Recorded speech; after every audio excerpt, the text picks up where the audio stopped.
Hello everyone. तो इस episode की शुरुआत में हम फेंग को केव हाउस में स्वॉर्ड वीव टेक्निक की प्रैक्टिस करते हुए देखते हैं, जिसकी प्रैक्टिस जैसे ही खत्म होती है यूशिंग बाहर आकर फेंग से कहती है कि तुम्हारी पावर वीव टेक्निक की प्रैक्टिस के लिए सही है, पर इसकी एक्यूरेसी सही नहीं है, साथ ही तुम्हारा इस पर उतना कंट्रोल भी नहीं है। तभी शाउटिंग बाहर आकर उससे कहता है कि फेंग स्वॉर्ड प्रैक्टिस इसलिए कर रहा है क्योंकि ये इसके बॉडी टेक्निक के लिए सुटेबल है और एक्यूरेसी भी सही है। ये सुनकर यूशिंग उससे गुस्से से कहती है, मैं स्वॉर्ड में काफी लंबे समय तक रही हूँ, तो तुम्हें स्वॉर्ड के बारे में मुझसे ज्यादा कैसे पता हो सकता है। तो शाउटिंग कहता है, पर मैंने भी फेंग को बड़ा होते हुए देखा है, तो मैं इसके बारे में तुमसे कहीं ज्यादा जानता हूँ। और इसी तरह उनके बीच बहस होने लगती है। वहीं दूसरी तरफ एक बंदा फेंग के केव हाउस में आ जाता है, जिसके बारे में पता चलते ही फेंग उन लोगों के साथ वहां से निकल जाता है और फिर उस बंदे के पास पहुंचकर उसके गले पर अपना स्वॉर्ड रखकर कहता है,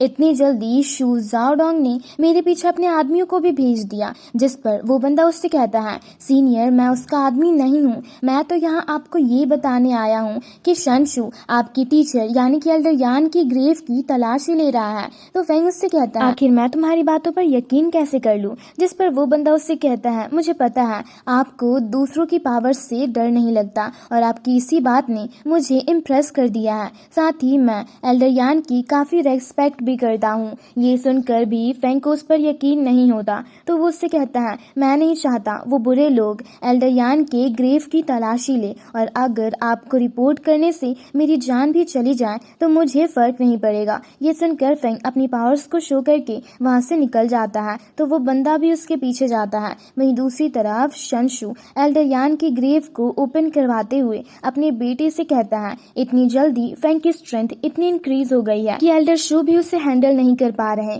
पता नहीं वो यान शिंगयू उसके लिए ऐसा क्या छोड़ कर गया था। वहीं दूसरी तरफ से फेंग काफी तेजी से अपने घर की ओर निकल जाता है, जिसके पीछे वो बंदा भी आ रहा होता है। वहीं ये सब एक बंदा छुपकर देख रहा होता है और उनके जाने की खबर शनशू को भेजता है। वहीं दूसरी तरफ उन्हें एल्डर यान की ग्रेव में कुछ भी नहीं मिलता। ये देख वो लोग काफी ज्यादा हैरान होते हैं। तभी उन्हें फेंग के आने की खबर मिलती है, तो वो लोग ग्रेव को वापस से क्लोज कर देते हैं और जब तक फेंग वहां पर पहुंचता वो लोग ग्रेव को क्लोज करके एल्डर यान को ग्रीट कर रहे होते हैं। तो फेंग उनसे गुस्से से कहता है, तुम्हारी हिम्मत भी कैसे हुई मेरे मास्टर के ग्रेव को ओपन करने। जिस पर एल्डर शनशू से कहते हैं, मुझे पता है तुम मेरी बातों पर यकीन नहीं करोगे, पर मैं बस यहाँ यान शिंगयू से मिलने आया था। ये सुनकर फेंग उससे गुस्से से कहता है, अगर तुम लोगों ने मेरे मास्टर के ग्रेव को ओपन करने की कोशिश भी की तो मैं तुम्हें छोड़ूंगा नहीं और इसमें सेक्ट भी तुम्हारा साथ नहीं देगा।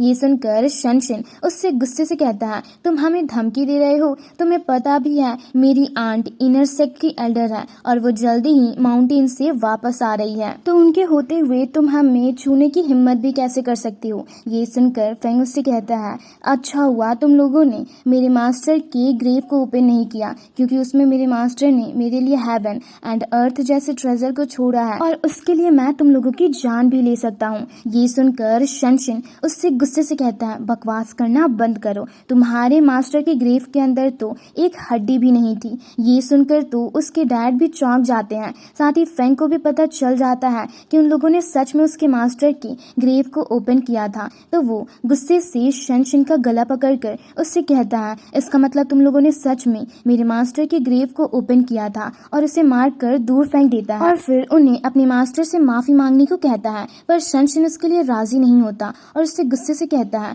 आखिर तुम किससे माफी मांगने की बात कर रहे हो, इस ग्रेव के अंदर तो यान शिंगयू की एक हड्डी तक मौजूद नहीं है। साथ ही उस वक्त मेरी आंट ने अपनी सोल सर्चिंग टेक्निक का इस्तेमाल करके यान शिंगयू के बारे में पता लगाया और उसे खत्म कर दिया। ये सुनकर फेंग को उस पर काफी ज्यादा गुस्सा आता है और वो फिर से शनशिन पर हमला कर देता है, जिसके कारण घायल होकर वो नीचे गिर जाता है। ये देख एल्डर शनशू फेंग से गुस्से से कहते हैं, ये सब करना बंद करो, हम कुछ नहीं जानते हैं तुम्हारे मास्टर के बारे में और ना ही तुम्हारे मास्टर के ग्रेव के बारे में। पर फेंग उसकी एक नहीं सुनता और अपने स्वॉर्ड के जरिए शनशिन की कल्टीवेशन को इरेज कर देता है, जिसके कारण घायल होकर वो नीचे गिर जाता है। साथ ही वो एल्डर शनशू पर भी हमला कर देता है, जिसके कारण वो दूर जा गिरते हैं और फिर उनसे कहता है कि मैं तुम्हारी जान इसलिए बख्श रहा हूँ क्योंकि मुझे तुमसे अंकल हान के बारे में जानना है। और फिर उसके पास जाकर उससे कहता है, बताओ मेरे अंकल हान कहाँ पर है। ये सुनकर एल्डर शनशू डरते हुए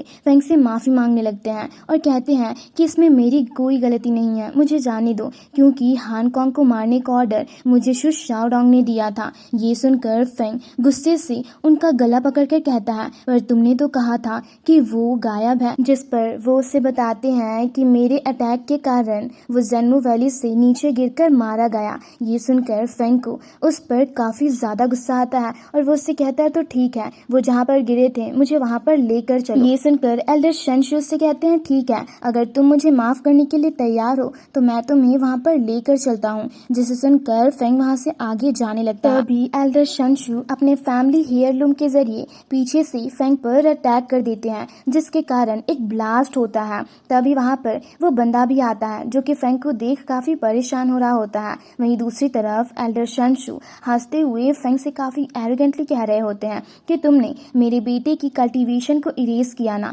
अब मैं तुम्हें अपनी सन फैमिली के हेयरलूम के अटैक को फील करवाता हूँ। पर हम देखते हैं कि फेंग को उनके अटैक से एक खरोच तक नहीं आया होता। साथ ही वो एल्डर शनशू पर हमला भी कर देता है, जिससे वो पीछे की ओर चले जाते हैं। और फिर फेंग को अपने अटैक से स्वॉर्ड लेकर बाहर आता हुआ देख चौंक कर कहते हैं, ये कैसे हो सकता है, मेरे फैमिली हेयरलूम का अटैक तो डिवाइन गेट रिलम के 4th लेवल का अटैक था, तो आखिर तुम इसे रोक कैसे सकती हो। तभी फेंग गुस्से से उन पर अपने स्वॉर्ड के जरिए काफी पावरफुली अटैक कर देता है, जिससे एल्डर शनशू रोकने की काफी कोशिश करते हैं पर रोक नहीं पाते और फेंग के अटैक से घायल होकर बेहोश हो जाते हैं। ये देख उनके साथ आए हुए बंदे डर कर फेंग से माफी मांगने लगते हैं और कहते हैं कि सीनियर, हमें माफ कर दीजिए, हम आज के इवेंट के बारे में कुछ नहीं जानते थे, हमें तो एल्डर शनशू ने ऑर्डर दिया था ये सब करने के लिए, इसलिए हम अपने डेविल हर्ट के ब्लड की कसम खाकर कहते हैं, हमें आज के बारे में कुछ भी नहीं पता था, प्लीज हमें माफ कर दीजिए। ये सुनकर वो बंदा भी फेंग से कसम खाने को कहता है, पर फेंग उसे मना कर देता है और उससे कहता है कि मुझे तुम पर यकीन है। ये सुनकर वो बंदा उन लोगों को इशारा करता है, तो वो लोग शनशू और उसके बेटे को लेकर वहाँ से निकल जाते हैं। फिर हमें शाम का सीन दिखाया जाता है, जहाँ हम देखते हैं कि काले बादल छा गए होते हैं और बिजली भी चमक रही होती है, जिसके साथ बारिश भी हो रही होती है। वहीं फेंग को हम देखते हैं जो कि अपने मास्टर के ग्रेव के पास बैठा हुआ होता है और उनके सामने ड्रिंक गिराते हुए उनसे कहता है, मास्टर, अंकल हान भी हमें छोड़कर चले गए, अब इसके बारे में मैं हानियों को कैसे बताऊंगा। और फिर गुस्से से खड़ा होकर कहता है, मास्टर, पर जो भी हो, मैं एक बार अंकल हान को ढूंढने के लिए जेन्मो वैली जरूर जाऊंगा। और ये कहकर वो वहां से जाने लगता है और इसी के साथ हमारा ये एपिसोड यहीं पर खत्म होता है। तो मैं उम्मीद करती हूँ आप लोगों को ये एक्सप्लेनेशन वीडियो पसंद आई होगी, तो हमारे चैनल को जरूर से सब्सक्राइब कर लेना, साथ ही इस वीडियो को लाइक और इस पर एक प्यार सा कमेंट जरूर करना। जल्दी ही मिलते हैं इसके एक और एपिसोड के साथ। Thanks for watching.